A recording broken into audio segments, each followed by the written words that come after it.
There is a famous quote that was introduced once in a movie called The Social Dilemma. That quote says, "If you don't buy the product, then you are the product." This quote revolves around privacy on the internet. And on January the 7th, 2021, one privacy-related tweet from the multi-billionaire Elon Musk shifted the balance from WhatsApp to Signal.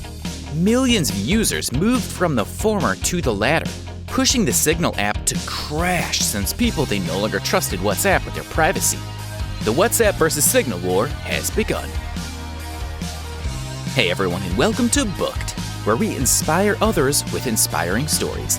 In today's video, we're going to go over the story of WhatsApp versus Signal and talk about their founders, Brian Acton, Jan Koum, and Moxie Marlinspike. But before we get to the middle of today's video, make sure to subscribe to the channel. The era of upgrades is not as bright as some might picture it in their heads. Technological advancement allowed for the human race to reach new heights and achieve a certain degree of progress that was considered a sci-fi a couple of decades ago. But as the saying goes, wherever there is light, there will always be darkness. You see, this kind of progress encouraged individuals to act and be part of it. Year after year, people got attached more and more to their smart devices and made them part of their lives to the point that they almost traded their physical life with the virtual one. They took pictures and shared them on social media so that everyone could see them. They played Netflix subscriptions instead of going to the cinema. And they used meeting apps instead of really meeting outside or at someone's place. People nowadays are not only giving up a big part of their lives, but they're entrusting their privacy to developers whom they never met. When you share a Facebook post, it's stored in a database. And if you search for a particular item, or if you simply talk about it with a friend of yours, the chances that an ad related to that particular product may pop up soon aren't low either. Your privacy is being compromised, and now more than ever, people are looking for ways and alternatives that could secure their privacy. Everyone has a secret, and there are certain things that are not meant to be shared. This concern over privacy led to the birth of platforms and apps which assured individuals that there is indeed a place where people can connect with each other without worrying that their messages are being read by someone else. One major example is WhatsApp, with its end-to-end encryption technology, which promises high-level security of a contact's messages. The thing is, this company got owned by Facebook in 2014. Facebook is not only considered to be a risky platform since it's been rumored that it can sell your information to other parties, but what is even worse is that WhatsApp announced a particular change in its privacy policy at the beginning of 2021. A change that represented the straw that broke the camel's back. After Elon Musk's tweet, millions of users quit WhatsApp, and many of them shifted to another messaging app called Signal, an app that considers privacy as its biggest asset, and which surprisingly has one particular thing in common with WhatsApp. They were both co-founded by Brian Acton at different points of time. Brian co-founded WhatsApp with Jan Koum and Signal with Moxie Marlinspike. What follows is the success story of these three tech leaders, as well as some interesting facts about these couple apps. Meet the founders. Before getting to the foundation of the messaging companies, it seems fair to take a step back and look at the early life of the founders to have a better idea about them and from where they came from. For instance, Brian Acton was born on February the 17th, 1972 in Michigan. Although being now a successful entrepreneur, you should bear in mind that Brian comes from a working middle-class family, and he was greatly inspired by his mother, who ran a freight shipping firm.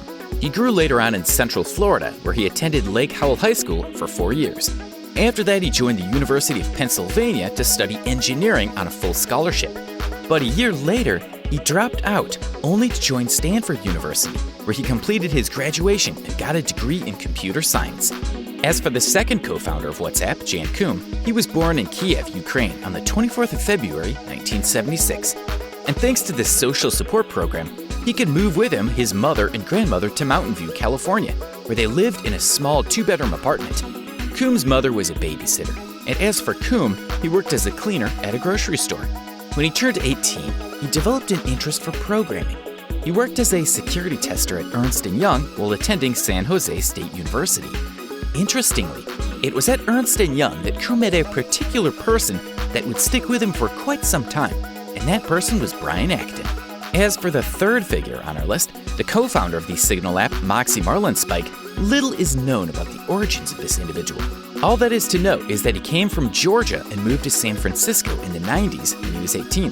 Marlinspike was all about hype and adventure.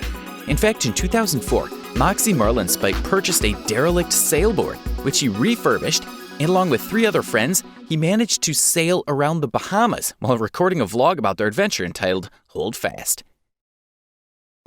If you don't get employed, employ. In 1992, Brian Acton started his career as a system administrator at Rockwell International. He then switched professions and decided to work as a product tester at Apple and at Adobe Systems. Later on, he decided to join Yahoo, and he became the 44th inducted employee there. And 2 years later, Jan Koum joined the company as well as an infrastructure engineer. Acton remained at Yahoo for 11 years, and he received the Yahoo Superstar Award in 2007. Unfortunately for Yahoo, 2007 was the same year that Brian Acton and Jan Koum decided to leave the company for good. They decided to tour South America, where they played Frisbee. After that, Acton and Koum decided to get back to the business world, and they aimed for Facebook. Still, the company did not see at the time the potential that Brian Acton and Jan Koum had, since it rejected both applications. But it was in 2009 that Koum decided to purchase an iPhone that would spark inspiration in his mind. Jan saw the potential that the newly born App Store had, and he knew that the app industry would surely flourish in the near future. So Koum decided to meet with Alex Fishman and Acton in order to develop their own app that would later on revolutionize the messaging industry. That app was named WhatsApp because Koum thought it sounds more like What's Up. What's up?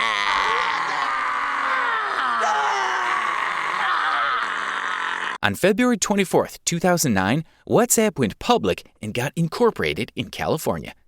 But the first version of WhatsApp lagged a lot, and it even pushed Koum to consider quitting. Acton saw the potential that the app had, and he advised Koum to stay a little longer.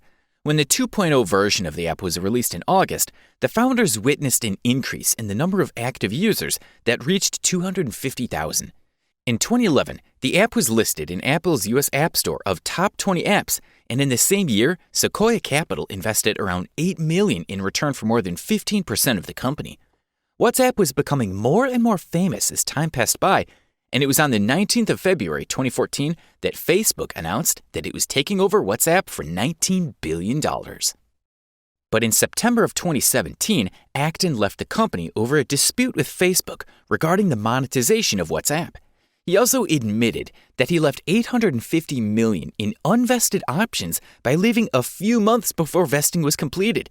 What's even more shocking is when Acton stated that he was told to mislead European regulators by Facebook executives when it came to the company's intention to merge Facebook and WhatsApp user data. In 2018, Brian Acton met Moxie Marlinspike and decided to co-found with him the Signal Foundation. But Moxie Marlinspike was not just sitting there and waiting for Acton to magically pop up in front of him.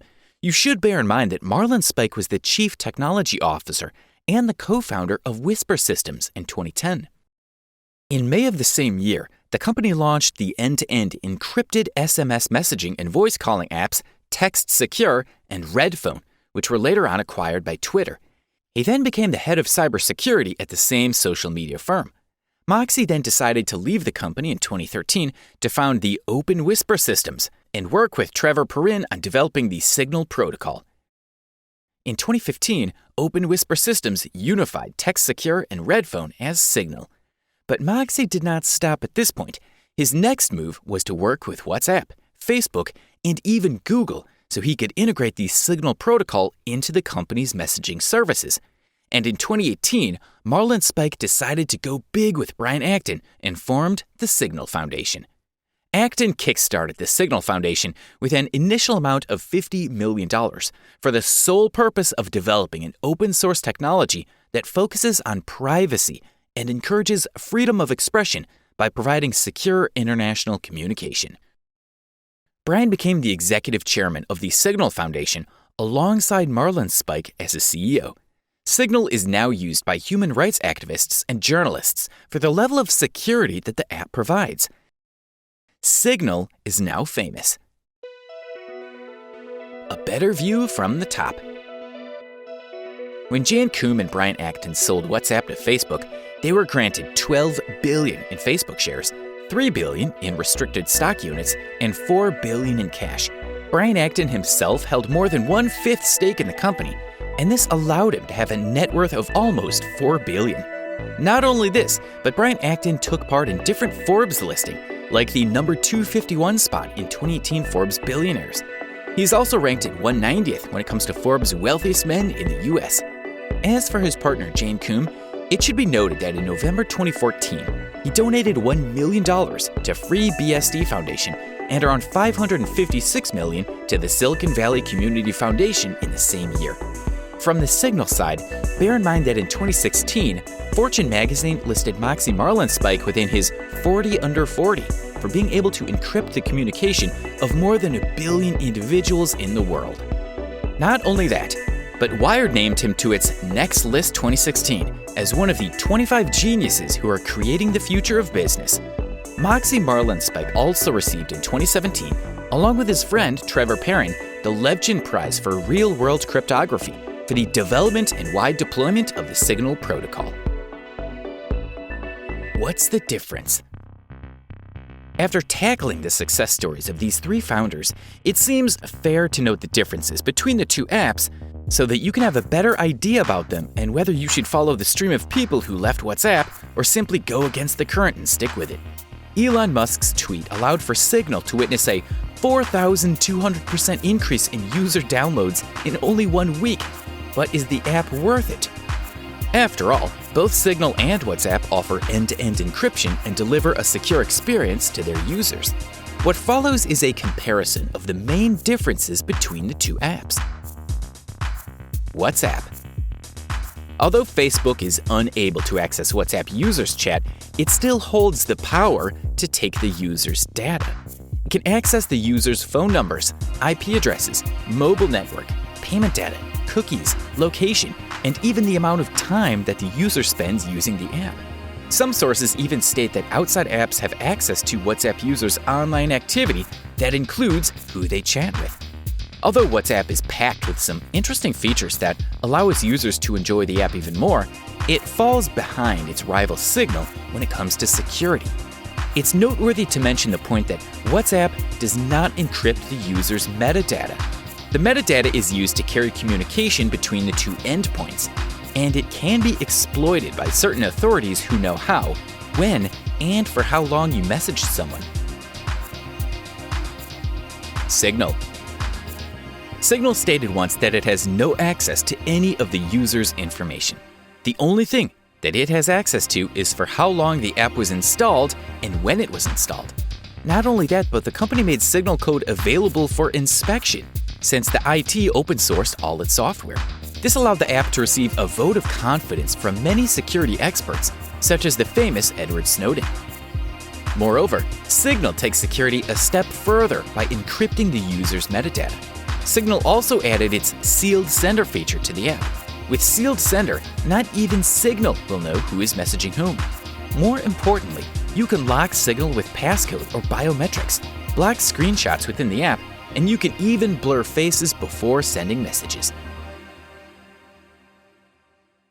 Privacy is one asset that everyone should value and give great importance to. When your privacy is compromised, you're giving the chance to companies and organizations to manipulate the data that they got for commercial reasons. This will put you in a vulnerable position since they will exploit your weaknesses to sell you what they have and increase the likelihood that you will say yes to them. The above-mentioned apps have their pros and cons indeed, but nothing guarantees that they'll remain like this forever.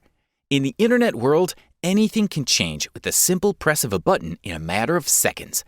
Thus, it is important to keep an eye on the privacy statements related to the products you use so that you can rest assured that what is confidential will always remain confidential. Also, it's fair to admit that the success story of the founders mentioned previously is indeed something that inspires action, but most importantly, it inspires devotion. After all, Acton decided to co-found Signal because he believed in something and was devoted to it, and that thing is privacy.